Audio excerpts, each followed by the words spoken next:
This is Cazxl, Impact Wrestling's W. Morrissey, and you're watching Pro Wrestling for Life.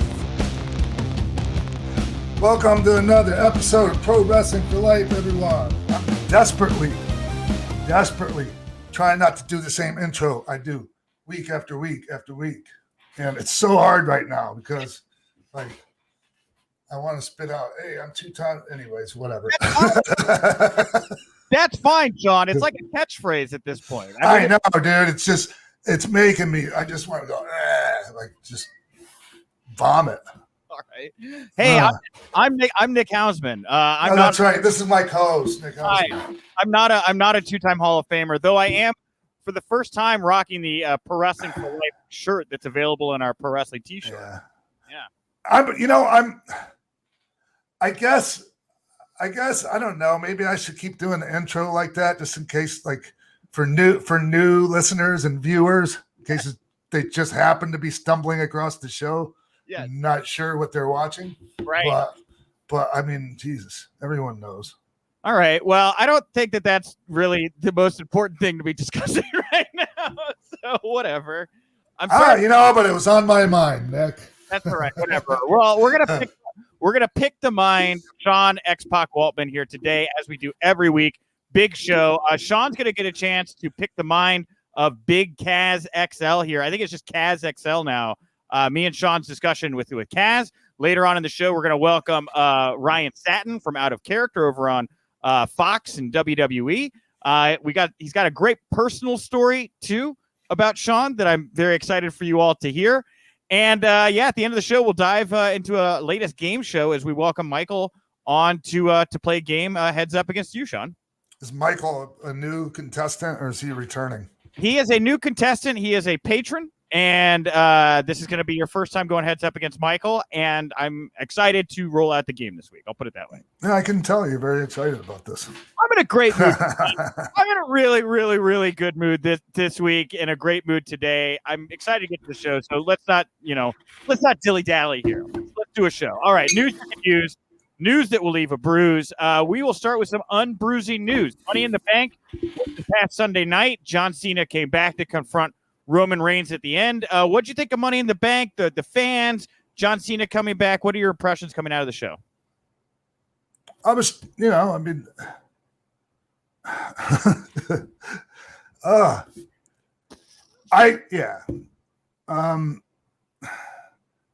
seemed like they're back. I don't know, man. Like, it was a great show. Yeah, it was. It really was. Yeah. I'm happy with the winners. I thought the right people won. Okay.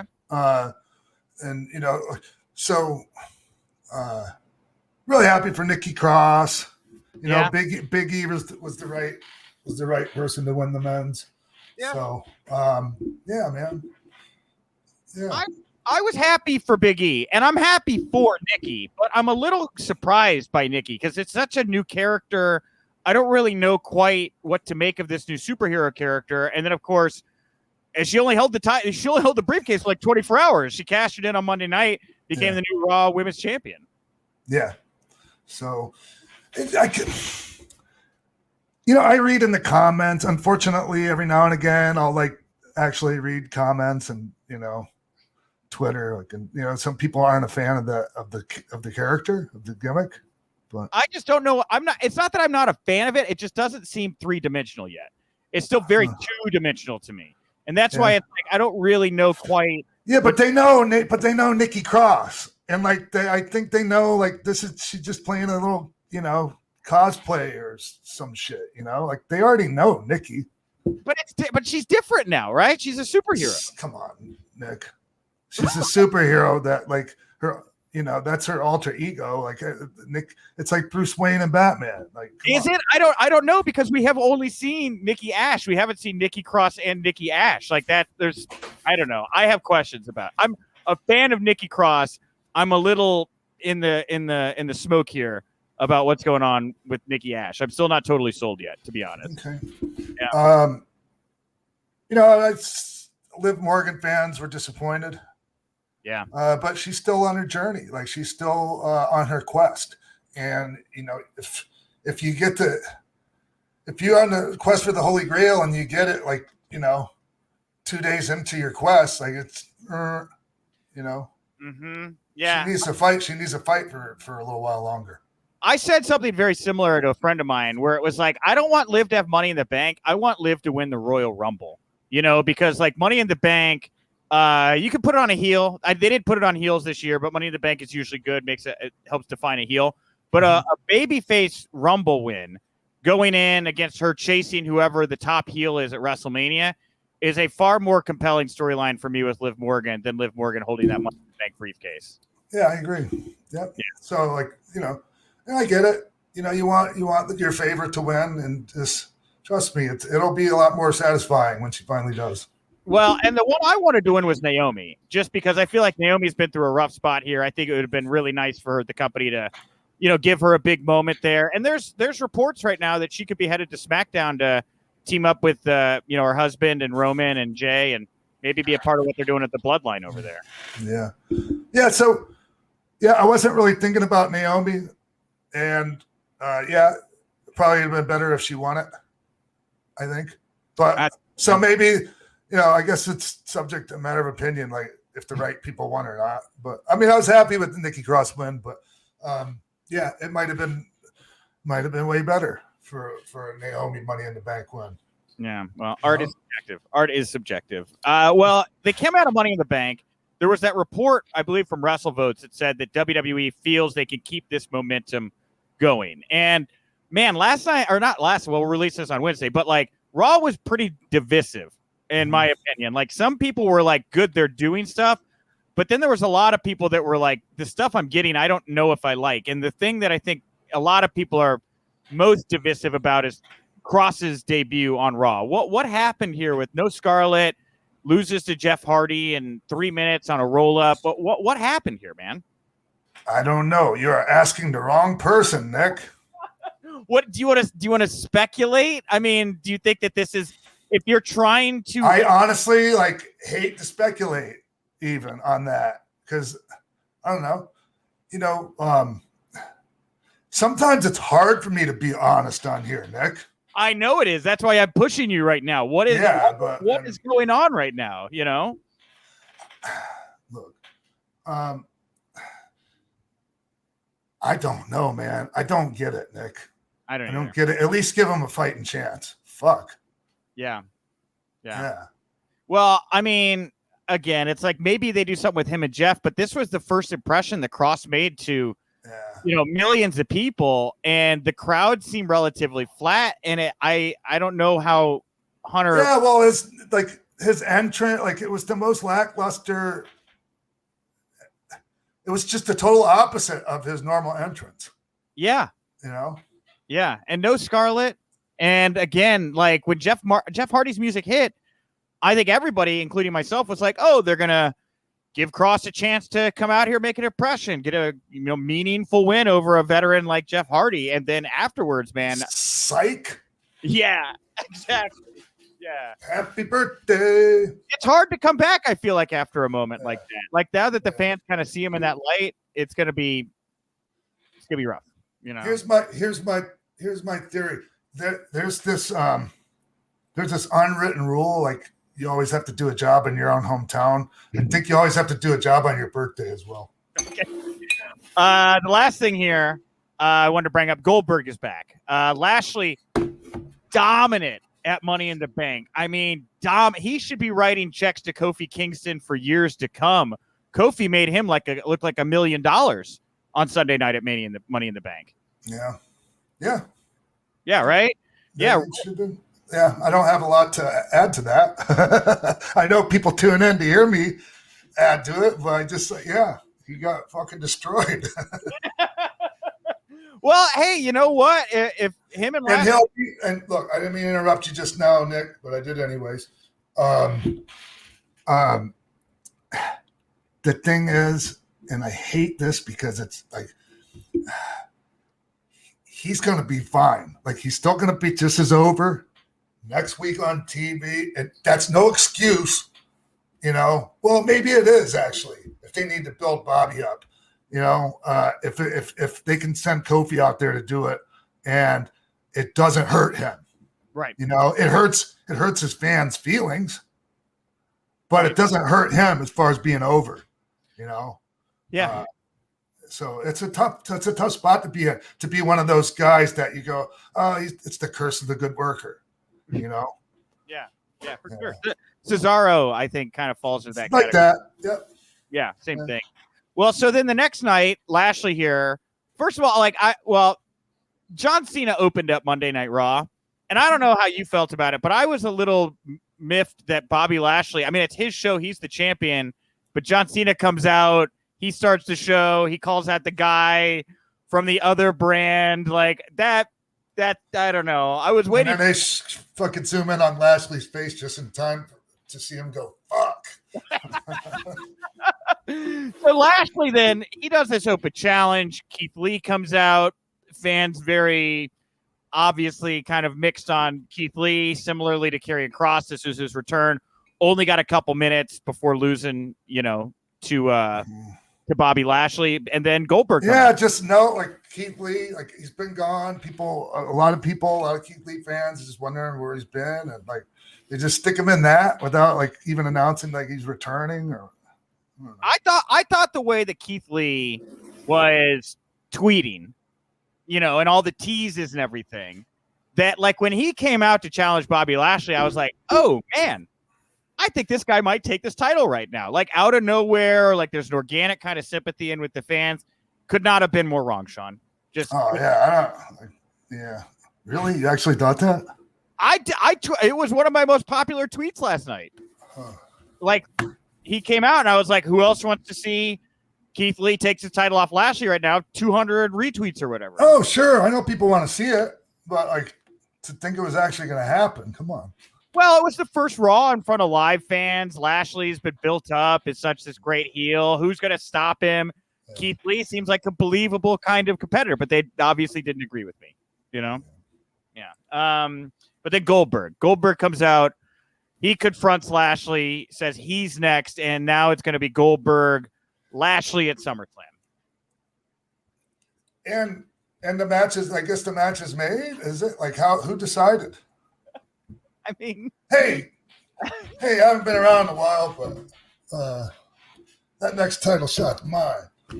Well, John Cena did the same thing. Both the SummerSlam matches set up the exact same way. Celebrities show up and just call the shots. Yeah. You wish there would be more put into like, making that see. I don't, you know what I mean? Like just say here, we're making this match. Boom. Like oh shit, it was just. I mean, I know. Like I guess they got to do things quick. Like they don't have time to build things up like they used to. But I don't know. Here I am making excuses for that. This episode of Pro Wrestling for Life is sponsored by BetterHelp. Is there something interfering with your happiness or is preventing you from achieving your goals? BetterHelp will assess your needs and match you with your own licensed professional therapist. Nick, you would know, right? I would. I'm paired with Linda. I meet with her every Wednesday right now, and it has been great for my brain. Wow. And you could start communicating in under 48 hours. It's not a crisis line. It's not a self-help. It is professional counseling done securely online, Nick. There is a broad range of expertise available, which may not be locally available in many areas. Yeah. And I know for me, especially during the pandemic, I was schwitzing my pants, worried about where I was going to get my brain scrubbed because I was dealing with anxiety and depression as I have most of my adult life. BetterHelp was a great resource, and recently some things came up where I just felt like I needed a person to talk to, and I got reconnected with the same therapist, Linda, that I was using a year ago, and I'm picking it back up, and it's been wonderful for me. Nice. Well, tell everyone how they can take advantage of BetterHelp. That's a great question, Sean. Well, if you want to go to betterhelp.com/PW4L, the number 4, again, that's BetterHelp/PW4L. You could join the million people who have taken charge of their mental health and help with an experienced professional. And in fact, so many people have been using BetterHelp, they are recruiting additional counselors in all 50 states. And if you use that promo code PW4L, better HELP/PW4L, you're going to get 10% off your first month at BetterHelp. And that is a really good savings. I can tell you firsthand, everybody. Nice. Yeah. Well, I appreciate BetterHelp sponsoring Pro Wrestling for Life. Means a lot. Yeah, absolutely. And again, that's better HELP/PW4L to get 10% off your first month.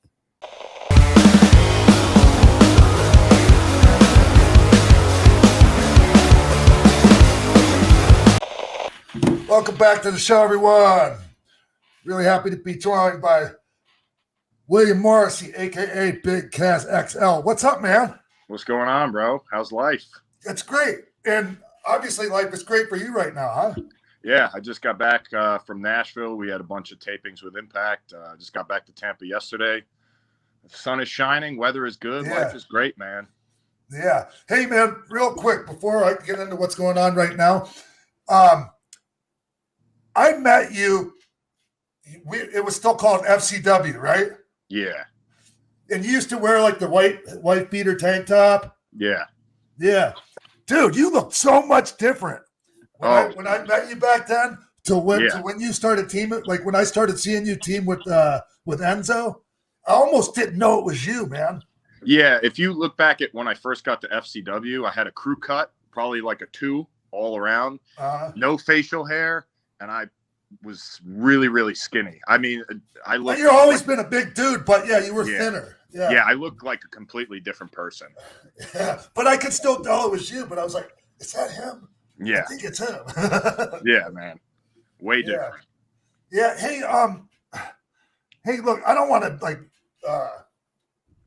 like revisit the past too much or but man, it was, it hurts like when I see people, going through shit, man. And like we don't know each other real well or anything, but like we always had, when we see each other, good rapport, everything. And man, it hurt, man, to see you like that, man. And it's so good to see you where you are right now, man. I appreciate it, man. I mean, I remember you did text me the day after I had that seizure on that show for Tommy Dreamer. And I appreciate that. And we've kept in touch since. But yeah, I mean, I had to go through all that terrible stuff, and I had to just keep learning my lessons from my failures, man. I had to go through all that to get to where I'm at now. I think it made me a more well-rounded human being, but also a more well-rounded performer in terms of wrestling. So I hate to say it, but I'm kind of glad a lot of those things happened. Man. It's part of the journey, man. Yeah. And the coolest part is when you come out the other side way better. Oh, life is so good, man. And I saw you at WrestleCon. Yeah. And it was great seeing you. You looked amazing. And I mean, I remember I told you, I said, I knew, dude. I knew you were going to pull through this. Yeah, no, you just tell. Yeah, you told me. When I talked to you, you said, I knew all along that you were going to come out on the other side. And you said you didn't know how you knew, but you knew. And I appreciate you saying that, man. Because honestly, there were times that I doubted it. But, I had a lot of people that believed in me that helped me through. And I appreciate that. Man, when you came, and obviously people know, and I'm pretty sure you know a little bit about my story, man. I fell down over and over. Like every time I tried to get back up, I kept falling down, man. And man, it gets exhausting, huh? And you sometimes you go, what's wrong with me, man? Like, do I really even want this? But we do want it. We do want it, man. Yeah, it's I think what happened for me was my ego kept getting in the way, and I kept thinking that I kept thinking that I could do it on my own, and everybody else has their way of doing things, but they don't know me, they don't know my life, they don't know my situation. Who knows better than me? And I'm going to get the job done myself. And after doing that so many times and failing and falling on my face, I realized, you can't do this on your own, brother. You got to seek help. You got to have other people around you to help you out. Yeah. Hey, can we talk about DDP? Yeah. What did DDP bring to the table that you weren't getting, the other places you were going, look, look what you needed to find. Well, I think what eventually I did was, I went back to rehab for the final time, and that's when things clicked. How many times was it altogether? 3. Okay. And I think what DDP earlier on helped me with was he encouraged me to kind of speak about it. And at first, you feel I'm a big, bad, tough guy, pro wrestler. No way, I got to be stoic and, in this ego-driven macho kind of industry, I gotta not talk about it. So he encouraged me to talk about it. And I think that was huge for me because I put it out there. I had nothing to hide anymore. Yeah. And then other people started reaching out to me for answers. And I didn't, I don't have all the answers. I can only share from my experience. And what's helped me the most in my recovery is other people asking me for help and being able to reach out and help them. Yeah. That's been the biggest impact on my sobriety. Yeah. People don't, like, a lot of people on the outside looking in, they just don't understand that, man. Yeah. They don't get it. And it's like the number one thing, man. It's right up there with the most important things on staying healthy. And like just service work, doing things for others, trying to, and we do the best we can. Like, I mean, yeah, you don't have all the answers, man, but you got probably more than the person asking you the questions. Yeah. And I think what's been cool is, a lot of fans have reached out and at meet and greets, I'll get to talk to people. And I think what's also cool, which I really appreciate is, like I was very insecure because I'm a big, bad pro wrestler, didn't want to talk about it.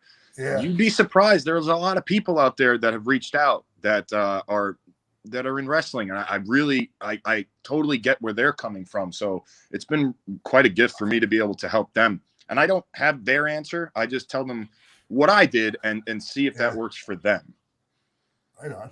Yeah. Nick, you want in on this? Well, I'm interested, because like I've followed your story maybe too closely because I help run a pro wrestling news website over at Wrestling Inc. And like, how differently do you view who you were like a year or so ago through the set of eyes you have now? Because like there were some, I could talk. I asked you about a couple, but there were some crazy stories out there about like your behavior and like the way you were treating people, man. Yeah, no, I think I definitely had a problem that I wasn't getting the proper help for. And I think, I do think for certain people, and I think I'm definitely one of those cases. When I'm in my active addiction, I become a different person. They call it Jekyll and Hyde syndrome sometimes in recovery. And I think that's a good explanation for me because I have talked to people that were there for some of those and they said, it's like the lights went out and a different guy appeared. And, and that's no excuse for my behaviors and whatnot. It's zero excuse. That's just the explanation that I'd give to someone that was like, why is he this way? When I'm used to talking to him when he's sober, but when he was, in his active addiction, he acted that way. And I think that it really does come down to the chemical, changes it has in my brain, or I don't know what it is, but I can assure you when I drink, I become a totally different person. Yeah. That was your main drug of choice. The thing that like you leaned on more than anything was alcohol. Alcohol. Yeah. That was dude, people don't understand, man. People think about heroin, meth, like all this stuff. They don't understand how hard a drug alcohol is. It's probably the hardest. Yeah, and the thing is, it's so accessible, and it's marketed all over the place. It's everywhere. You go to a gas station, it's there. So it's the most accessible drug. And the thing that is dangerous about it is it's one of the only 2 drugs in the world where you can die from withdrawals. Yep. So that was something that I didn't know about before I had started having seizures. But yeah, it's a very dangerous drug because if you get your body used to drinking on a daily basis and you cut that cold turkey, the consequences can be fatal. So it's a really, people don't understand, but alcohol is a really tough one, man. And it's really tricky because some people are just fine with it. There's so many people out there, probably most people are just fine having a drink whenever they feel like it, man. And then there's others, and it's the worst thing in the world. Yeah, I'm just not one of those people that can just have one and act normal. It's not in my DNA. I don't know. It's just not me. It cannot happen. And I had to learn that the hard way, that I cannot drink like everybody else can. It's impossible. Were you drinking like what you think is a normal amount, or were you drinking a lot more than like other people? Insane amounts. Yeah. Like handles of vodka a day. Oh yeah. Just too much. Just oh my God. Yeah. I mean, my liver is healthy, and I thank God every day for that, because with the amount I was drinking, it shouldn't. But God is really on my side, man, because my liver is perfectly functioning, but the amount I was drinking was becoming very dangerous.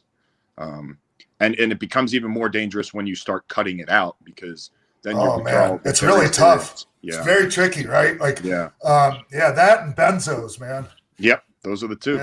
Yeah.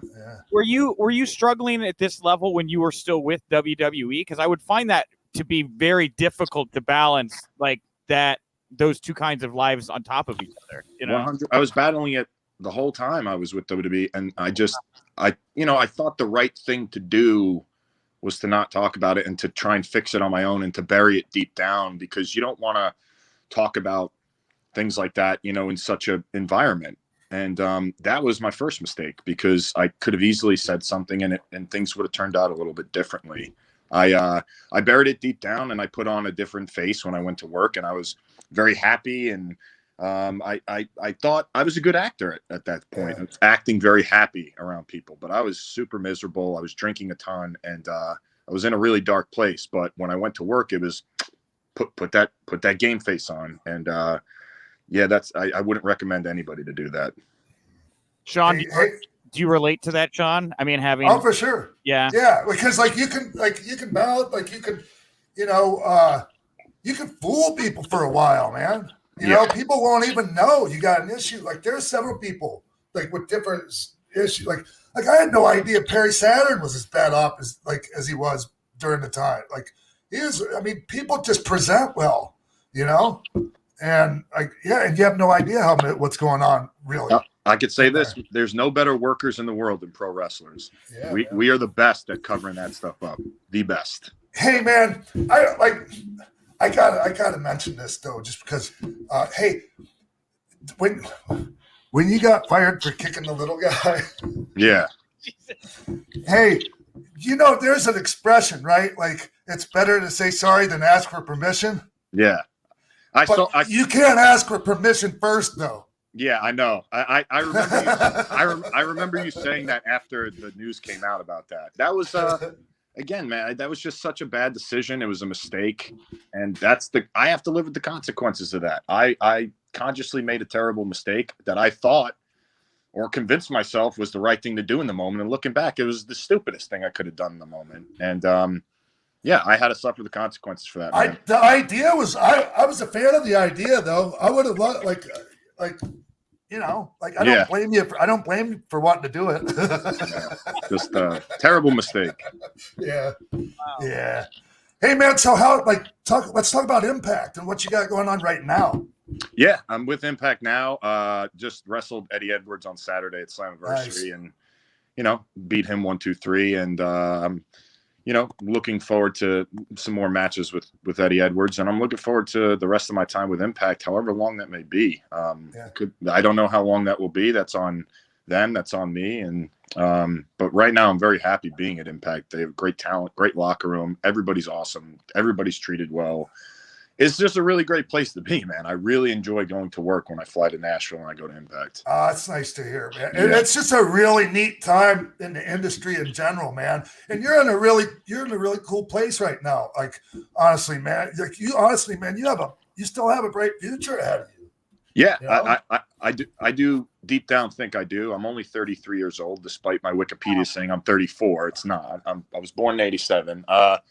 And I feel like maybe some of the wisdom I've gained in the past few years in recovery is going to suit me well in the future with wrestling. And I personally deep down believe that I have a bright future in professional wrestling. And I think that's really what matters the most. If I truly in my heart believe it, and I can tell you what, I 100% believe it, that I have a very, very bright future in professional wrestling. Oh yeah. A healthy Cazxl is, dude, that's a hot property in my opinion, man. Yeah, thank you. Yeah, and so are you not under contract right now with Impact Wrestling? I wasn't at first, but I am signed with Impact until Bound for Glory. Okay. That October in Vegas. That right now, but things could change tomorrow. I don't know. So we'll see. That we're kind of going on a feel basis. You know, they brought me in, and I'm not stupid. I understand that I'm a high risk at first because they don't know what they're getting. Right. So we've gone, you know, taping by taping, and I guess finally they're like, we'll sign you up until Bound for Glory, and that was cool with me because I'm not interested in signing anything super long term right now. Right. It worked out perfectly, so I'm there till October as of now. Kaz, I really want to applaud you, man. Like, it's so nice to be able to talk to you and have this conversation. And, you know, Sean and I are big advocates of growth, you know, and recovery and everything like that. Are you hearing from people from your past now that are circling back around saying, man, I hear you're doing better. Can we maybe have a conversation? I'd like to talk to a different kind of Kaz right now. Yeah, well, you know, there's a lot of people that, you know, are very happy of the place I'm in, but there's also those conversations that, you know, I have to have. You know, I do work a 12-step program. I do need to make amends with those people that I have harmed, and that's something I'm still going through, and that's a process that, you know, takes a long time. It doesn't just happen overnight, and I am running into those people in wrestling, and I'm making an amends, and you know, everybody's been great, you know, and people are truly genuinely happy to see me doing well, which is really nice. They're genuinely happy that I'm healthy and doing well, and that it feels good, man. Hey man, you know, when it comes to making amends, like, because amend really means change, right? Like, and people go like, oh, making amends, like, oh, you apologize. Like, it's way more than that, right? Yeah. It's way more than saying I'm sorry. Like, but they see the change in you, man. Yeah, I could easily just talk the talk, but it's not walking the walk. The best amends you can make is living a healthy, fulfilling life, man. And that's when people really believe it, especially those that you have really hurt and family members who were close to the situation. An apology, you know, doesn't mean as much to them as me day by day getting better and better and better and healthier. And that's what they love to see. And that's why the amends process does take quite a while. Bro, because like when we're in the middle of our addiction, like in the hardcore middle of it, how many times have we apologized over and over to people? Till we're blue in the face. Doesn't mean shit. Nope. Our word means nothing. Yeah. The one name I did want to know, I don't know if you've talked to him or made amends, but like obviously the craziest story was the Janela story, you know, with you. Yeah. Have you talked to Joey or no? Yeah. I spoke to Joey the weekend of WrestleMania at GCW. I did a show, and I've spoken with Joey, and we're really cool, man. You know, buried the hatchet. That was one that I really needed I really genuinely needed to apologize to the guy in person. I like to do things face to face, you know. So I really was looking forward to going to the show. I didn't even know if he was going to be there. I know he's associated. I was hoping he was going to be there. Yeah. And I happened to walk in, and we just started talking right away, and I was super happy about that. He's cool as can be, and I appreciate him being super understanding. Yeah, that's great to hear, man. Like, that is so cool to hear. I'm happy to hear that, man. Yeah. Hey, so there was something else. When I saw you at WrestleCon, I saw Enzo too, and he looked good, man. Enzo looked really good, and he sounded good, and he's crazy as fuck. But like he just, you know, he just seems like in a little bit different place right now. And like, is there any talks of you guys reuniting at all in the future? Not right now. We're each doing our own thing, but yeah, he's doing great, man. Like, he's super motivated. He's working really hard, and man, you got to check out some of his matches he's doing out in Texas with SWE because he's really working. Right? The what? Didn't he get hurt? Did he get laid out like DDT? Yeah, he got hurt.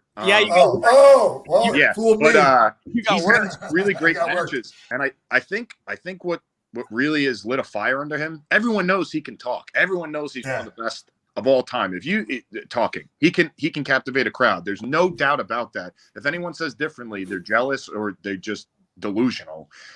He's always been critiqued about his wrestling. And I think he's taken that to heart, and he wants to go out there and have great matches. And he really is having some bombshell matches out in SWE, man. So Nice. you can check those out. I love what he's doing, man. He's really working hard. Hey, man, like I know the criticisms of his in-ring work, like not to get all up in the Enzo weeds, but like it was just there was so many other people around him that were so great in the ring. Oh, yeah. yeah. Like it wasn't that he was bad in the ring. Yeah, exactly. You know, it was just that, man, you're in some really incredible company, man. Yeah, NXT. Yeah, when you're working and other places. Yeah, when you're working, your first major feud in WWE is with AJ Styles and the Good Brothers, who are traveled the world and worked, for as long as they have in areas. Yeah, of course, he's going to get outshined. I'm going to get outshined in terms of wrestling experience. So, but that's how you get better, is being in there with guys that are more experienced and way better than you. I'm sorry. I was just so one day I hope to see you guys reunite, but it's cool you guys are doing your own thing right now, man. Yeah, I really he's motivated to do his own thing. I'm really motivated to do my own thing.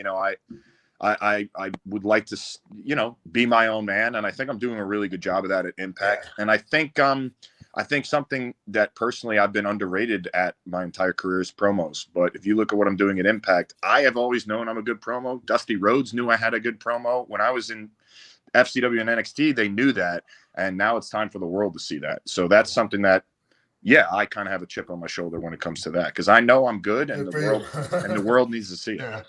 Sorry, Nick. Go ahead, man. Sorry about that. No. My comment is lost. I was just going to bring up how I interviewed Arya Daivari recently, and we were talking about Enzo and how he was the centerpiece of 205 Live brand. And Arya said that Vince just really, really likes Enzo. And I don't know if you wanted to comment on that. Was Vince just like a big fan of Enzo and yours when you guys were working there? Oh, when me and him were together, yeah. I mean, we were selling a lot of T-shirts, man. And you get those royalty checks, you see what the company makes on them. They were really liking them some Enzo and Cass at that point. So, hey, man, how about that little percentage, man? When you look at your merchandising deal they send you, and you see like wow, right? And you see what the company made. You're like, what the hell? Yeah. Oh my God. They definitely loved them some Enzo and Cass at that point. That's all I'll say, man. Okay. All right. All right. Well, no, this was great. I want to thank you so much for coming on and chatting with us, man. I know this is a conversation Sean's been wanting to have for a while. And honestly, I was just really excited to talk to you because after covering a lot of, really negative stories over the years, unfortunately, it was so great to get to have this moment to talk to you and really see where you're at right now, because I think it's really admirable what you've done, man. I'm really excited to see what you do going forward. Thank you, man. I really appreciate that. Yeah. Yeah, man. It's I'm kind of a comeback story myself a little bit. So I'm always rooting for this shit, man. It just makes me so happy to see you where you're at right now, Big Cass. Thank you very much, man. I really appreciate I hope to see you soon, man. Yeah, I'm sure I will. Yeah. Right and where can people go find you, follow you, all those great things? Oh, yeah. Twitter and Instagram is at THECAZXL, the Cazxl. That's my social media. That's where you can find me. If you direct message me, I definitely look through my direct messages. So if you have a question or anything, I look at those. Trust me. Cool. All right, man. Thanks, man. Thank you so much, Kaz. Have a great day, brother. Thank you so much. Thank you, guys. Appreciate it. Take care. Thanks. Goodbye.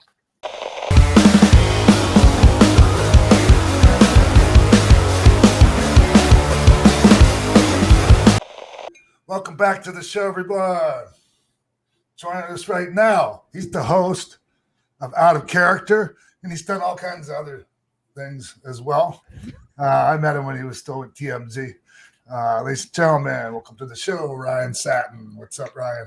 What's up, dog? Thank you for having me on the show. I appreciate it. Yep, man of many titles. Currently at Fox Sports, though. Right Fox on. Sports analyst, host of Out of Character, and I'm loving doing that. So thank you for having me congrats on that. Yeah, congrats on getting with Fox Sports, because a lot of people don't know when they were what's the name of that show that they were doing? WWE Backstage. Backstage. Yeah, they brought me in to audition for that. Yep. And you were there. Yep. Right? Yep. And I had a great experience doing it. Like there was just a couple of things, like, and I think I did a really good job.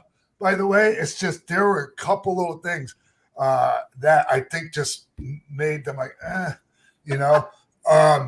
Dude, that audition was so scary. I remember I walked in, they were like, "Oh, you got an audition." I assumed it was going to be an audition with like other news people like me. And I walk in and it's just like all these legends, X-Pac, Rey Mysterio, Booker T. And I'm just like, what am I doing here? Like, what is going on right now? I was the only one for that position the whole time. And so, it was fun to do that for sure. I wish you had gotten to be on the show. So the thing I think that sunk me was when they asked me to tell a story, and I couldn't think of a fucking story, man. Like that wasn't like, you know, not fit for Fox Sports. You know? Yeah, fair, very fair. And I just couldn't do it, man. And I think it was like, can't think on the, you know. So whatever, right? Well, dude, anyways, I had a great experience. Thank you, Fox Sports. My first show with them too, I thought it was going to be live to tape. So I thought like, you know, if I make a mistake here, whatever, they can fix it up and post real fast or whatever. And then my first time I was like, hey, my first like actual taping, I go, hey, what time do we start taping? And they're like, Ryan, the show's live. And I was like, I thought it was live to tape, or we were to get a little bit of no. Your segment's live, buddy. You're going for it. Like you're doing it live. And I'm like, oh man, I just remember being so nervous. Thank God for teleprompters. Yeah. Anyways, like ladies and gentlemen, this is the segment that's kind of like the retrospective segment, by the way. I just forgot to mention that to you guys. That's fine. It's going to be kind of a grab back here. We are going to talk Kane's first words, but I was talking with Ryan off the air before we set up, and there was a story he had with you that I was like, well, we could just make that the segment, but he was like, no, we'll do the Kane's words thing. We'll talk about it too. But I'm very interested in Ryan telling this story, and I want to get your perspective on this story as well, Sean. So I don't know. Because Nick hits me up and he goes, well, you know, yeah, we'll talk about, you know, your favorite moment with X-Pac. And I was like, well, technically, my favorite moment with X-Pac happened at WrestleMania a few years ago in New York when I was still at TMZ, as you mentioned. That was when that was kind of like when you and I had first kind of started talking and being friendly with each other. And that's when, you know, that's when you had that match where you tore your butthole, basically. Yeah. And that's like when we first started talking. But that was like around that time, I remember. So we were talking more often because I had done a few stories on it at TMZ. And I told you I was going to be in New York for WrestleMania. And you were like, well, hey, if we see each other, you should come to the WrestleMania party with me afterwards. And I was like, well, man, I would absolutely love to come to the WrestleMania party with you afterwards. And so you go, okay, well, just make sure that you bring a nice change of clothes, because if you go to this party, you have to bring a nice change of clothes. And I go like, okay, cool. I'll make sure I bring a nice change of clothes. But I also like wasn't sure if I was going to run into Sean either. Like I was at this thing, but I wasn't sure, you know. And then I see I'm in the the media is between, like the media's on one side, family and friends are on the other at the show. But I didn't really see Sean the whole time. And so I was like, well, hopefully I run into him. So when the show ended, I went into the bathroom stall to go change into nice clothes. And suddenly I'm in the stall changing and I hear Sean talking to people in the bathroom. Like, hey, what's up, man? And they're like, oh, huge fan. You're, hey, what's up, man? So I come out of the stall and I'm like now in nice clothes. And you're like, whoa, what's up, dude? Like, you're in the nice clothes. Like, do you want to come to the WrestleMania party? And I'm like, yeah, I would love to go to the WrestleMania party. That'd be the coolest thing ever. And you're like, okay, but there's one little exception here. My car's full. So if you want to come with me, you're going to have to ride in the trunk. And so it was the coolest. And luckily, it was an SUV. It's an SUV, yeah. It was an SUV, so I wasn't like enclosed in a trunk dangerously. But it was still one of my favorite nights ever because Sean, like I was very new at getting into the wrestling industry at the time of like covering wrestling. Sean couldn't have been nicer to me, and it was the coolest night of my life. Like Sean takes me there, and I'll never forget, we go to the WrestleMania hotel.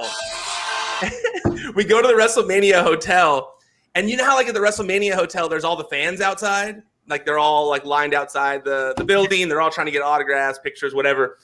And we pull up to valet in the front, And Sean had to like come around to the back of the SUV to get me. So I'm like on TMZ at that time. And I'll never forget, like Sean had to come around and open the truck like in front of all the fans. And I had to like step out to the party in my suit from the back of the car. So it was, man, that was the coolest night of my life though. Cause I got to meet every single wrestling legend. I'll never forget. We went in there and first, before we went to the party, before we go to the party, that was like I said when you had torn your butthole in the match, and I remember.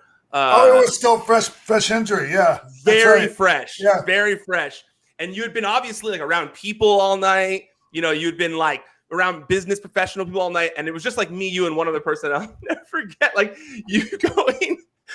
I've been holding in this fart all night, but farting is the most painful thing imaginable right now. Like I can't and I remember like I've never felt so bad at seeing someone have to fart because you farted and it was like the most painful experience of your life. It seemed like, and that was when I truly realized like just how painful that injury you had gone through was. Yeah, it was a rough one, man. Yeah. But then we went to the party. We had fun. Like I remember I met Jim. That's when I met Jim Ross, and I was at TMZ. And his wife, God rest her soul, was a huge TMZ fan. She then took me around, introduced me to every single wrestling legend at the party, like Bruno Sammartino, like literally just everyone. I'm just like meeting everyone across the game. It never would have happened if it wasn't for Sean. So that was me. That's my personal favorite moment with X-Pac. Did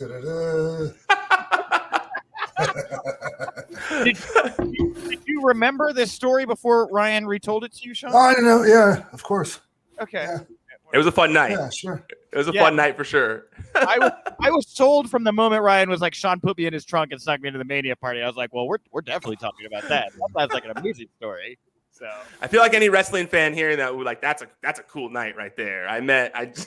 It's a good night. But I want to talk to you about the night Kane spoke for the first time because that is this segment. That was a fun night. It was, and honestly, to me, it's one of those memories that sticks out to me in my mind as like one of my favorite moments as a wrestling fan as a kid because I was such a huge DX fan as a kid. I loved you guys. You guys were like my number one, and then like Kane was right up there too. Like I thought Kane, especially at this time, I thought he was so cool. He was just this monster. Every time he came out there, he looked so cool. So when the two of you kind of like came together and became a team, I thought it was so rad. Before that, though, when the rest of DX, besides Road Dogg, turned and joined the corporation, was there ever any talk of you doing that at some point as well at that time? No. Are you talking about before DX came back together? No. No way. Did you, how'd you feel about that at a time? Were you bummed that DX was getting split in half like that? Well, I was a little bit bummed out because it didn't seem like, we were still going strong. There wasn't even like, it wasn't like we were about to jump the shark or anything like that, you know?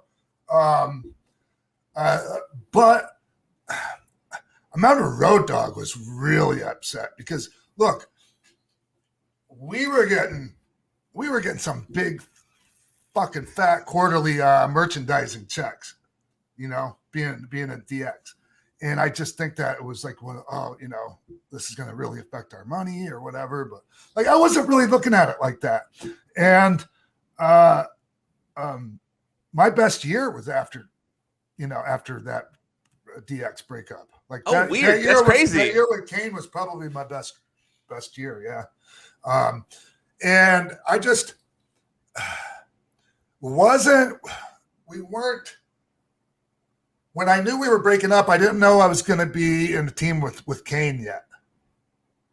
But at that point, things were going so well that I had a lot of faith in them creatively. So, like, I just was like, here, you know, I wasn't really fighting. Like, I would push back on some things, but, you know, for the most part, I was, like I said, I had a lot of faith in them creatively. They were taking good care of me. So I felt like I was going to be taken care of. I was being a team player. You know, I ended up having Hunter fuck me at WrestleMania for for my match with Shane. Yep. Which really, you know, that made his turn actually mean way more, you know, and it was great for me. It was great for me. I was like, oh my God. I remember the first, I don't want to get all sidetracked. Sorry.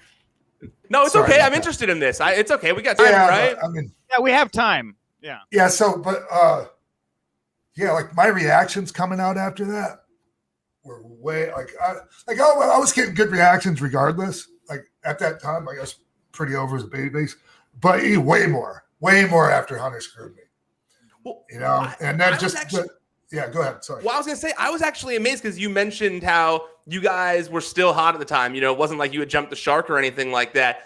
When I go back and watch stuff from the Attitude Era, when I'm like prepping for interviews or whatever, I'm actually amazed at how short such memorable things that I remember were. Yeah. Like even your guys' team, when I went back and looked at it of Kane and X-Pac, was only like 8 months or 7 months or something like that. Or like when I was interviewing Edge, I remember him talking about the Brood only lasted 8 months too. And I'm like, that's crazy because I have such vivid memories of these teams and now things last for so long. And I feel like DX would never have broken up after a year in today's era or whatever. So it was interesting to me when I was watching the first match of you and Kane to hear them talk about how you had only been back in WWE even for like a year at that point. Yeah. Yeah, that's right. Jesus Christ, I just had the biggest brain fart ever. Well, when you first started teaming with Kane, what was your guys' relationship like? So Kane and I were both trained by the great Malenko. Okay. He came after me, but I'd gone back to Florida to visit from Minnesota, and I met Kane while he was training there. And Kane was like a guy, he was doing UWF style, submission style, you know? He was going over for Fujiwara, Pro Wrestling Fujiwara Gumi, it's called.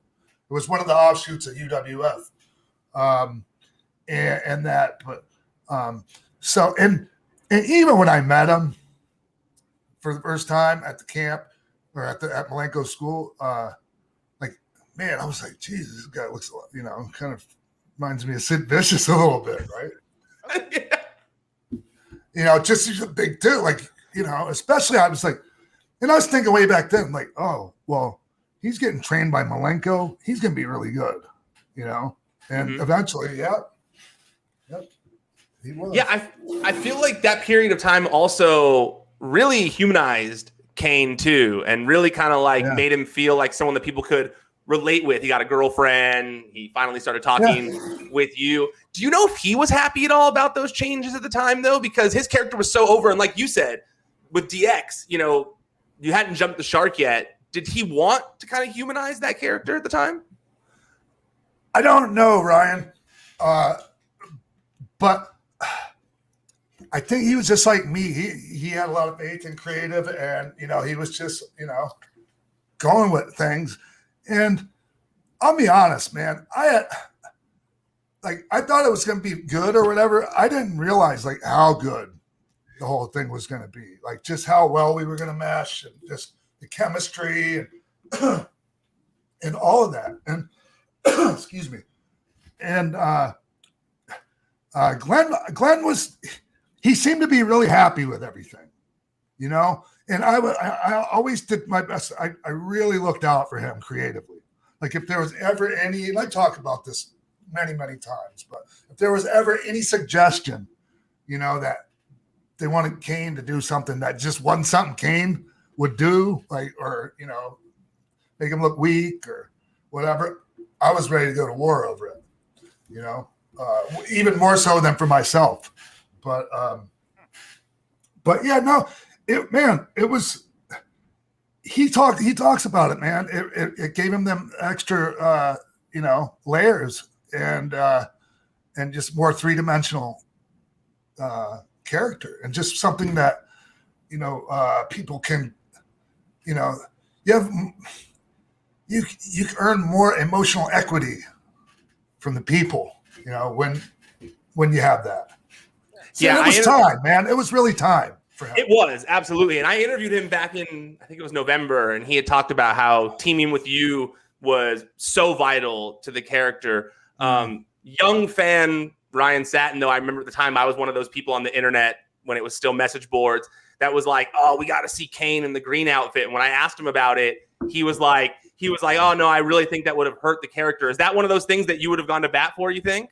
Yeah, no, that wouldn't have been good. That's too much. That's, yeah. See, Nick, you're with me on this one, right? No, like disagree with Sean. I don't. You can disagree with all you want. It wouldn't have been good for him. Like, why do you think maybe everyone could have gone, oh, we get to see him with this green. It's just he's not fucking DX. Like he's Kane. He's the big red machine. He's not the fucking big green machine, for fuck's sakes. Look, his first words were DX. No, Nick. I don't give a fuck, dude. It wouldn't have been good. Sorry. It would not have been good for him. It's crazy. It's so funny. Because Kane was, when I talked to Glenn, he was the exact same way. Like Nick, he was so firm on this, and my young DX heart was crushed because I was like, oh, I always thought that'd be the coolest thing. And to hear Sean and Glenn both say they think it would have been so bad. It would have been cool to see for a minute, but it wouldn't have been good for him character-wise. Like it just wouldn't. I promise you. I understand the, the desire to see it, but it just wouldn't. I mean, it was about like that. The mashed up entrance that we did was about as far as it should have gone, and that was perfect. I actually that's like the next thing on my notes here. When I was rewatching it, I liked how you had to like build up to that too. Like you had separate, then like you had the one where then you point at him, and then it was like together where you had the whole thing. Whose idea was it for you guys to merge your opening pyro together like that? Because I thought that looked so cool. Well, I mean, we were doing the separate entrances as a team. We can't keep doing that. It's too long. It takes too much time. Yeah. And just, and it was just like, I mean, before they even made it, you could just imagine the cool possibilities with, making an entrance for the, you know what I mean? Oh yeah. It looks so cool. When I rewatched it, I'd almost forgotten how cool that entrance looks. Cause I was like, oh, when they do it together, you're like, yeah, that's so cool. And I'm not sure if you've ever been like in the building beforehand, like at TVs or whatever, when they're coming up with entrances for people. They're so overproduced. I mean, every single step and every hand movement and everything. I mean, it's insane. Like you see that, and you could see all the different people's entrances, and when you look, you could tell they're very, choreographed. The most I've seen with that is like when you see the videos of Triple H and NXT, and he's like going through someone's entrance with them before they debut, and you'll see some like footage like that. I'm not a fan. I understand it, but I just we just went out, we just did that, we just would go out and we would do it like all our DX entrances. The only thing for our DX entrance, we would all come out as a group, like like Hunter and I, when we would team or whatever, we had our formation when we do the fucking for the pyro or whatever. The first time you did it, did you have to rehearse it, or did you just roll out there and do that? You mean which one? The first time you did the cross chopping with the for your entrance. We talked about it. We got the time and we looked at each, boom, boom, boom, and then on the third one I jump up and hit it in midair. So that was the extent of choreographing. That's crazy. Yeah, because knowing now, it's like that would have been a 2-hour process. That wouldn't have been just a quick conversation like that. And so as far as Kane and I's relationship as a team, I'm a huge fan of how we eased into it, how we eased into being a cohesive team. Like, he would, he choke slammed me the first couple of times we teamed together, Yep. And and Steve Austin told me after we won the titles, after we won the tag titles from Owen and Jeff, Austin came up and said, man, I love that finish. This was such a good feel-good moment. And it was, I come in, boom, make the blow my comeback. Kane comes, does all his shit, and everyone's down, and here we are, we're gonna win. And next thing you know, Kane grabs me, boom, Everyone thinks he's going to choke slam me again, but he picks me up and he throws me on top of, I think it was Jeff. I can't remember which one it was now, but and it was just, it was just a going from, oh, no, not again to, boom. It was a really neat finish. It really was. I rewatched it right before we were doing this. And, I was like, oh, man, I forgot how cool it was when you thought, like, no, Kane's going to turn on him already. And then you're like, oh, cool, they're friends. Yay. Yeah. So did you guys have to, only because you're talking about rehearsing and things like that, when he finally spoke for the first time, do you know if he practiced how that was going to sound at all beforehand? Not really. And also, I had no idea exactly what I was going to say until we were actually out there. Oh, that's crazy. Yeah, it's like when you look at it through today's lens, right? It's like, oh no, we're not. Yeah, you're not doing that. They would have made sure they had me tell them exactly what I was going to say. And you would have had to probably use a couple more catchphrases within there beforehand and stuff like that. Yeah. But yeah, no, it's funny that's why I like when I go back and I watch Attitude Era stuff, because it just feels more unpredictable, because you can tell that even the talent doesn't always know what they're going to do. So like that night was it was a really cool night or cool day or whatever you want to call, because, we won the tag titles from APA, who I really loved working with as a tag team. Not just as, partners with Kane, but like anytime I was, in a tag team with them, I just loved it. I loved their hard hitting style, because like I hit pretty hard too back then, and I just the intensity and everything, and just they were a pleasure to work with, and just so there was that, the venue, like most of the people I know, like my colleagues, anyways. When you ask them what's their favorite building, it's Allstate Arena in Chicago. All like vast majority of people will tell you that. It's just the crowds have always been amazing. Like just Nick, man. I'll be there in 2 weeks. Dude, that crowd is insane for when you guys win the titles in that match. That pop, they're just so pumped for you guys. And when that whole post-match promo too, they're just like, when he finally speaks, it's like such a huge moment. Like, and Road Dogg and Billy are out there, and it was a really cool. It was a great moment. So, some other cool shit happened that night. Well, not that night. It was earlier in the day. I don't know if you remember, but Jesse Ventura was a guest that night too. Okay. Yeah, and he was just newly elected governor of Minnesota. Mm-hmm. So like, anyway, they had Secret Service, like his security detail and everything, with them. And also Snoop Dogg was there. Oh no. Yeah. And he was doing something. They were shooting something with him and Road Dogg. And so somehow we managed to, me, Road Dogg, Godfather, and Midian, Dennis Knight, ended up in a room, a backstage area with Snoop Dogg and a couple of people from his crew, and we smoked a joint. And Marissa, Shane's wife, Marissa, starts talking. Oh my God, it stinks so bad out here. And so you remember, there's a spray called Ozium, Yep. And it's the pot, every pot smoker knows what I'm talking about. And it just neutralizes the smell, right? And so like I'm like, here, and I hand her the fucking can of Ozium and lock the door or close the door, and we start smoking again. And you can hear her out there.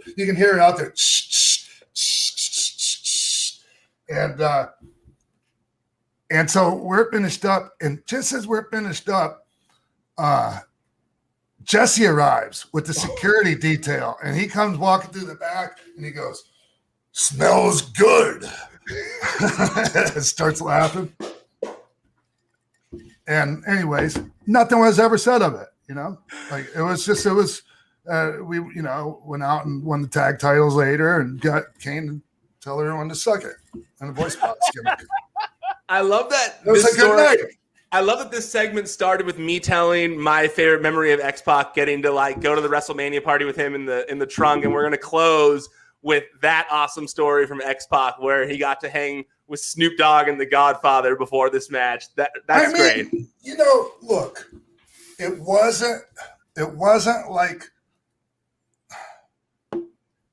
they knew we all like to smoke some weed or whatever, but like no one did it in the building, and it wasn't like a thing. It wasn't like a thing where it was a regular. It didn't happen a lot. It didn't happen ever. So it was just one of those things. Here's Snoop. Here we are. Hard to pass up the opportunity. And it wasn't right, folks. It's also one of those things though, like Snoop to do that. Snoop Dogg can get away with that kind of stuff though. It's crazy. Like one time I was at a party, and it was at a party that I never in a million years would think to just like start smoking here. Like there was a lot of like very famous people and influential people there, and he just like pulls one out and starts smoking. And I just remember thinking like, this guy can just really do that anywhere, and it doesn't matter. Like people just kind of expect that of him. So it's kind of like if it when in Rome type situation. If you're getting the opportunity, you might as you're gonna probably say yes. I used to be like that, and I'm just not me anymore. But I used to just not give a fuck. I know this segment has gone a little long. I only have one question, but did you ever smoke with Vince? I've heard stories of Vince smoking, but did you ever smoke with Vince or not? No, and I've never seen him smoke. I've got drunk with Vince. Sure. I've heard stories or whatever that he used to party a little bit with some of the talent, but he quit doing that real quick in the mid '80s. Okay. Just because man, it really it blurs the lines in that relationship, right? Like, it's hard to get on. It's hard to reprimand people and fucking different things like that when you were just doing naughty things with them the night before, Yeah. So. When I was at TMZ, I remember my boss told me that. Like before, when I was trying to become a boss, he remember him saying that to me. He's like, "Hey man, if you want to become a boss here, like you have to not be friends with everyone anymore. Like there's a line, at a certain point." So yeah, that makes sense. That makes all the sense in the world. Hey man, hey Ryan, I'm glad you finally got to work with WWE. Remember you were trying to get in with them, and like I was trying to put a word in for you, like all them years ago back, when I stuck in the trunk. Yep. And it eventually happens, right? Yeah, man. Like it took a couple years longer, but I took a little bit of a detour with my website, but it's great to be where I feel like I should be. Yeah, it's good that it didn't happen for you when you wanted it to, because you never would have, created the sheet and all that shit. Right? Yep. No, everything happens for a reason, and so I'm very happy. And honestly, the fact that I'm working for Fox Sports with a partnership with WWE makes it even cooler because, I get to kind of do my own stuff, create my own content. There's no one really there's no boundaries really. It's like, hey, just go create cool content. That's what Fox asked me to do. Go create cool content that other wrestling fans would like. And so I love it, man. The fact that I get to kind of just create cool content for wrestling fans and just interview my people that I respect every week. It's the best, man. I love it so much. You get to work with Jacob Ullman. Yeah, oh yeah, he's the best. Love Jacob Ullman. What's up, Jacob? I'll tell him what's up for sure. All right. Hey, Ryan, thank you so much. I know you're busy, man. I appreciate you taking the time, half an hour out of your day to come bullshit with us. Dude, I would do it for an hour. You've always been beyond helpful with me. Like you said, even back then you were trying to help me out. You've always gone out of your way. It was probably me trying to help you is what kept you from getting the job. To be honest with you. Sorry about that. No, man, no. You've been so beyond helpful, and I could not be more appreciative. So I'm glad that we finally got to do this. I didn't mean to bring it up so you could tell me all that. I was just happy that eventually things worked out how you wanted them to. That's all. Well, I would say it anyways because I am, and I would like the people to know that you are an awesome dude. Thank you. Where, Ryan, do you want people to go find you, follow you, support you, all those wonderful things? Just go please check out my show, Out of Character, with Ryan Satin on all podcast platforms. It's 45-minute interviews with the top stars of WWE every week. This week we had Charlotte. I recently had Big E on the show. I've had Drew McIntyre, Johnny Gargano, all the top stars of WWE. I bring them on and I try to really dig deeper on, who they are as people and try to show you a different side of who all these people are, because I find the talent and the people themselves to be really interesting in WWE. And I know we all like watching them and want to hear behind the scenes. And we do talk behind the scenes stuff sometimes, but I'm really lately trying to dig into who they are as a person, and so that you can kind of relate to them a little bit more. Right on. Cool. All right. Hey, thank you, Ryan. Appreciate Thanks, guys. No problem. Thanks, man. Have a great day, brother. You too, guys. All right, bye.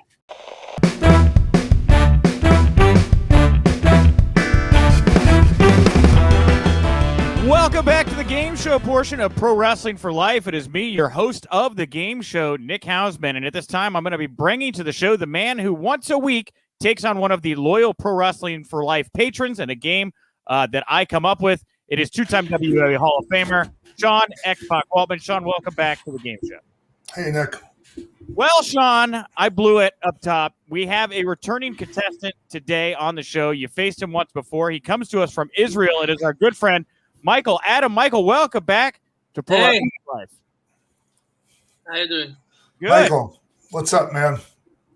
Back for more, huh? Yeah, yes. Yeah. I'm very excited. How is everything in Israel right now, Michael? It's okay. Yeah. Cool. Good. Quiet. Good. All right. Well, hey, we're going to make some noise here. We got a big game planned. I thought today would be fun to play a game that I've come up with called You Don't Know Vince. Now, the way this is going to work is I'm going to ask you guys questions about Vince McMahon. You're going to give me the answer to the question. If you get it right, I'll give you a point. If you don't, you're not going to get a point. At the end of the game, when I decide the game is over, whoever has the most points is going to win the game here today. And to decide who is going first, since it is a Vince McMahon themed game here today, I've decided the person who can go first is the person who shows me some kind of currency first, some kind of bit of money, a coin, a dollar bill, wow, Sean had $1 on the table. Michael didn't even try. Michael didn't even try. I don't have money here. Okay. No money in the room. Sean had it just laying. No. Yeah, just in case I need to light fires or something. Okay. Well, it was only $1. And by the way, Michael, are you wearing an old school DX jersey right now? What are you wearing? Oh, dude. Yeah. And I always see when X-Pac come back to WWE in 98, you always put this. Yeah. Yeah. Once they actually started selling those, I wore it all the time. Yeah. I Instead have of two the of them. t-shirts. Yeah. Because of you, I buy two of them. Yeah. Is that an old one or a newer one? T-shirt. I ordered T-shirt of what Nick put. Yeah, this and the other. I buy two. Yeah. Hey, Michael, is that jersey a WWF jersey, or did you buy that more recently? No, it's WWF. Ah, so it's an old one, huh? Yes. Wow. Nice. Looks like it's in good shape. I have the Rock jersey. It's the same, but it had the Brahma Bull on the front. So that's in my closet. So. Yeah, no one really liked that one. Hey, well, I got it for free. All right.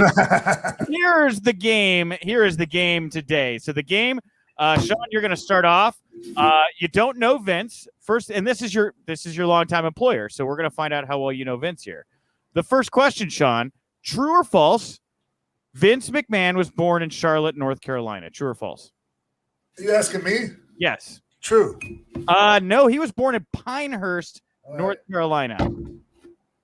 Not born in Charlotte. Not born. All right, so now you're fucking giving trick questions. Get the fuck out of here. That's not a trick question. He wasn't born in Charlotte. He was born in Pinehurst, North Carolina. So I'm sorry, no point. That gives you an opening right out of the gate here, Michael. What year did Vince McMahon launch the XFL? I'll give you some choices. Was it 1999? Was it 2000? Or was it 2002? What year did Vince launch the XFL?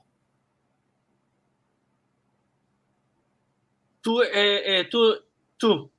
No, I'm sorry, Sean. Do you know? Was it 99 or 2000? 2000. It was 2000. Sean's going to get that point there, and he's going to take the lead in this moment. All right, back to you, Sean. This is a chance to go up 2-0 here.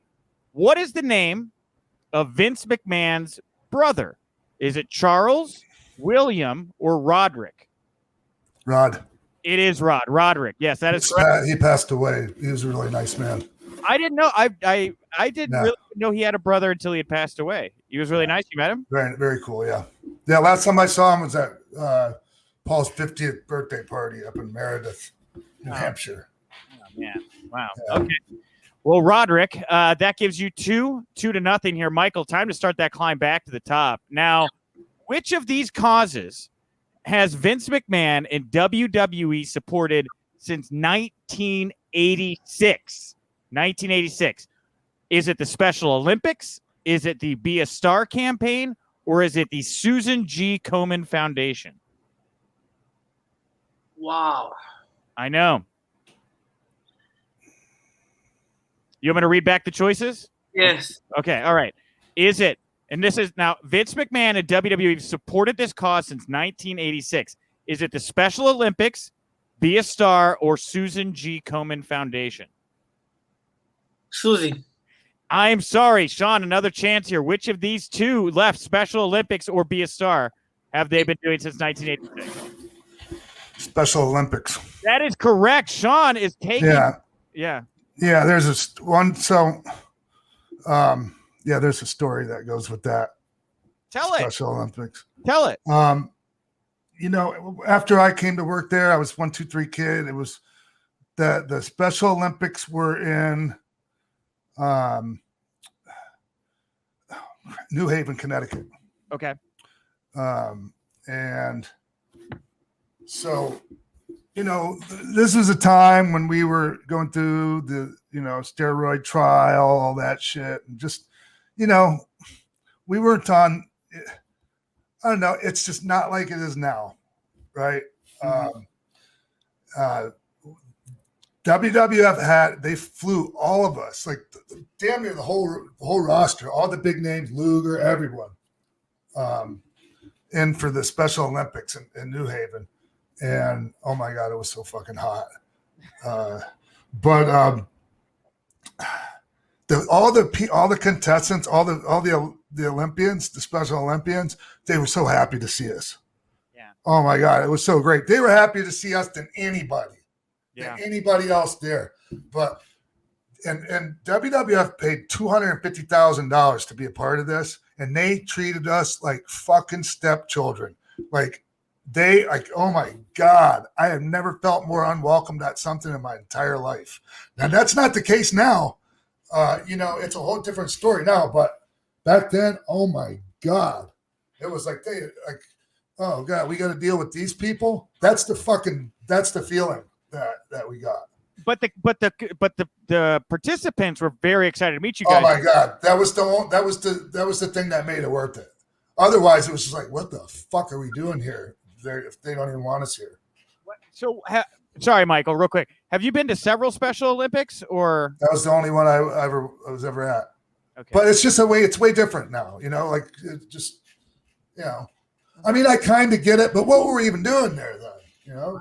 Well, we could do a whole other segment about the Special Olympics. I know quite a bit about WWE's relationship with the Special Olympics, actually. All right, well, Sean, you're up 3-0. It's back to you, Michael. You're getting trounced right now. This is a rare blowout by Sean. Maybe you won't get this one, Sean. Now, this I took according to Wikipedia. All right, where did Vince McMahon and Linda McMahon meet? Where did they meet? Was it at a friend's house? Was it at a bar? Or was it at a church?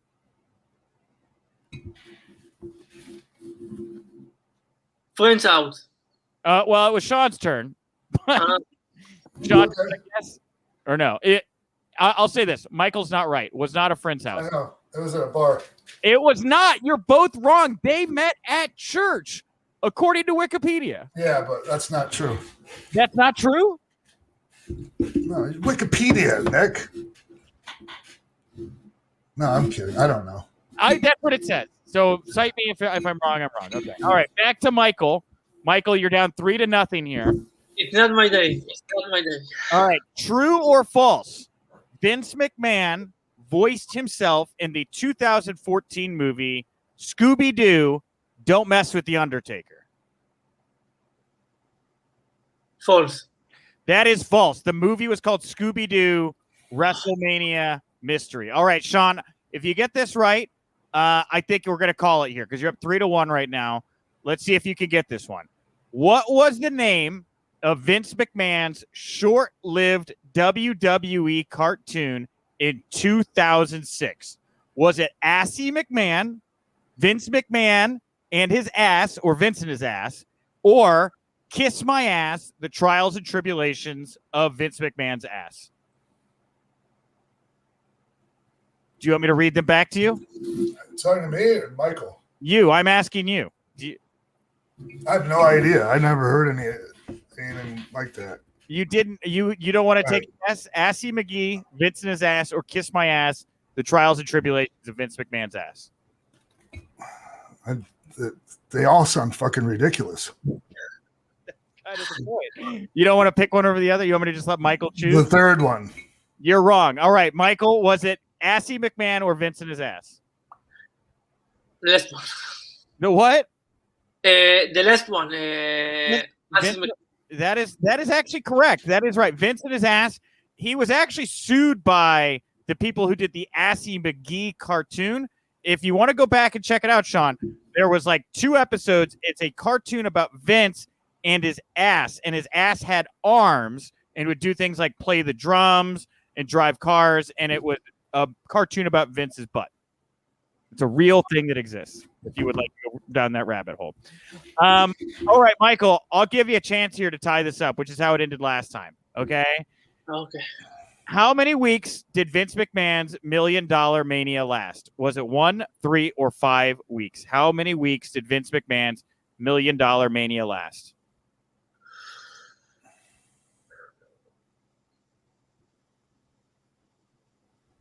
Mm-hmm. 5. I'm sorry, that is not correct. Sean, for the win, did McMahon's millions last 1 or 3 weeks? Well, what is it? What is it? He was giving away $1 million? Yes. Yeah. And what were the choices of answers? You have now 1 or 3 weeks. Was it 1 or 3 weeks? I'm sure it's 1. Wow, you guys are wrong. It was actually 3 weeks that Vince McMahon came out and he kept giving away money to people. Huh. Right. Wow. Yeah, gave away millions of dollars. All right, Sean, still back to you. All right. What was the pay-per-view? And this is for Sean. This is again to win. What was the pay-per-view that Vince teamed with Shane to take on Shawn Michaels and God? What was the name of that pay-per-view? Was it Unforgiven, Survivor Series, or Backlash? Sean, was it Unforgiven? Oh, me, Unforgiven. I'm sorry, that is not correct. Michael here, Survivor Series or Backlash? Backlash. It was Backlash. Wow. Okay. And that is all tied up here. I got one more question. If you could get this, Michael, you'll win. If not, Sean will have a chance to steal. And if neither of you get it right, we will go back to how we did last time, paper, rock, scissors. All right. Michael, who did Vince McMahon beat to become WWF champion? Was it Steve Austin, Mankind, or Triple H? One of my biggest heroes, Triple H. It was. Wow, Michael, congratulations. 4-3, a come from behind victory. Sean, wow, after being way high up early, you lost. This game kind of sucked. Yeah. I thought it was really good. I thought we learned a lot about it. Yeah, Nick, come on, dude. These questions, like that, the Undertaker, the fucking Vince McMahon voiceover Undertaker, dude, it wasn't even a real movie. It was a trick question. He voiced himself. He was in the movie. But you said, never mind. You know what you did. I don't know what I did. I did everything right. I spent time. I made a wonderful game. We all had fun. You lost. I'm sorry. Michael, thank you for coming back. Where can people go to find you, follow you, support you on social media? Twitter, Facebook, and Instagram, Michael Adam. And Twitter, WWE Michael Adam.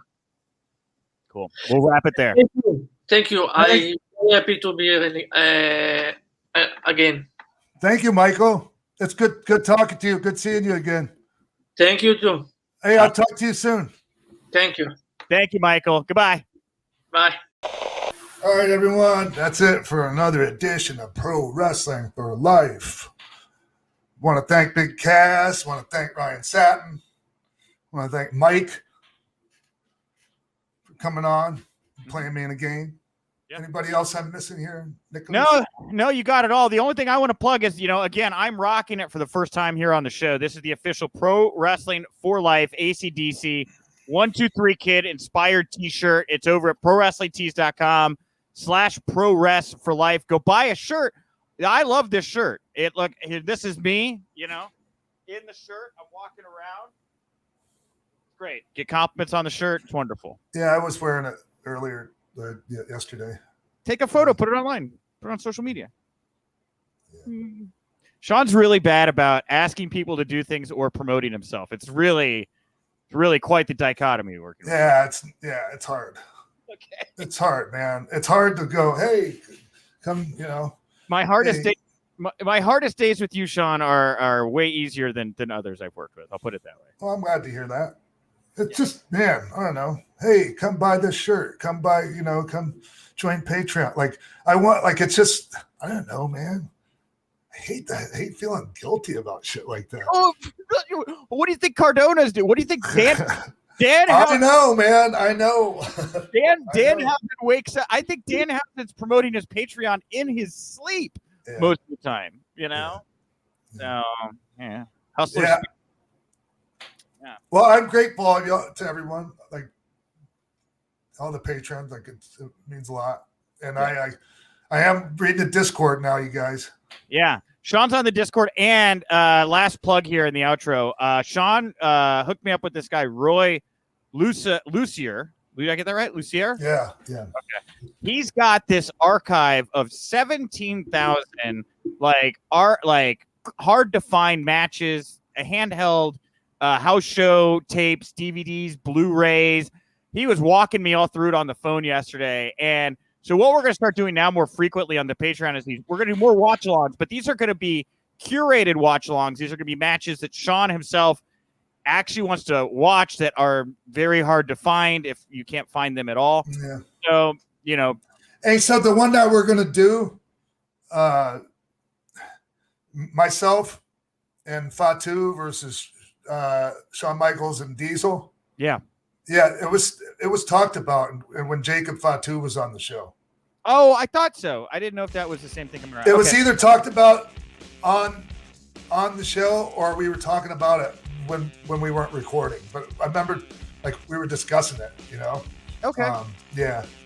Okay. So that was a really cool memory. All right. Being a Samoan for a day. Well, there you go. So that actually is going to be on the Patreon as you're listening to this right now. So go check it out. The watch along, handheld WWF 1994, house show. I got some of the ladder matches that Sean and Scott had leading up to WrestleMania 10 when they were experimenting and fine tuning that match. Okay. So, yeah, there's a couple of those. I'd heard about them. I've never seen any of them. Mm-hmm. Wow. All right. Well, cool. Well, I'm at Nick _Hausman. That's it for me. I've got nothing else. Anything else from you, Sean? No, man. I just want to thank everyone. Y'all mean a lot to me, and appreciate everyone tuning in every week. Bye.